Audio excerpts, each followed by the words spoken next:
যারা নিজের স্বপ্ন পূরণ করতে পারে না তারা ছেলে মেয়ের উপরে স্বপ্ন চাপিয়ে দেয়। সবচেয়ে কঠিন জব হচ্ছে মা হওয়া। কোনো প্রাতিষ্ঠানিক শিক্ষা থাকে না, ট্রেনিং থাকে না, প্রত্যেকে এসে ফ্রিতে অনেক উপদেশ দেবে যা সন্তানের জন্য ভালো নাও হতে পারে। কম বয়সে বেশি টাকা ইনকাম করে ফেললে পড়াশোনার প্রতি ঝোঁকটা কমে যায়, শৃঙ্খলাটা কমে যায়। ততই বলি মানুষ কি ভাববে তোয়াক্কা করি না, তবে এই বয়সে এসে শিখেছি সমাজে বসবাস করতে হলে মানুষকে তোয়াক্কা করতে হয়। কেউ যখন প্রশংসা করে আমি তাকে হেসে ধন্যবাদ দেই, সেই প্রশংসা এক কান দিয়ে শুনে আরেক কান দিয়ে বের করে দেই।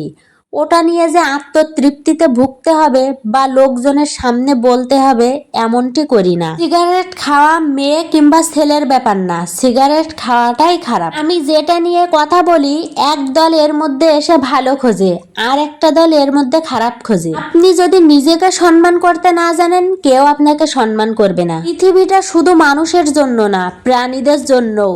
যে কোনো প্রাণীকে ভুগতে দেখলে দয়া করে চেষ্টা করবেন পাশে দাঁড়াতে। পড়ালেখায় এমন একটা জিনিস যা আপনার কাছ থেকে কখনো যাবে না। আপনি পেশাগত কাজ করেন, পাশাপাশি পড়ালেখা চালিয়ে যান, আপনি অবশ্যই উপকৃত হবেন। সারাক্ষণ ব্র্যান্ডের জিনিসপত্র না কিনে কিছু টাকা খরচ করে কোনো বিষয়ে কোর্স করতে পারাটা নিজের প্রতি বিনিয়োগ।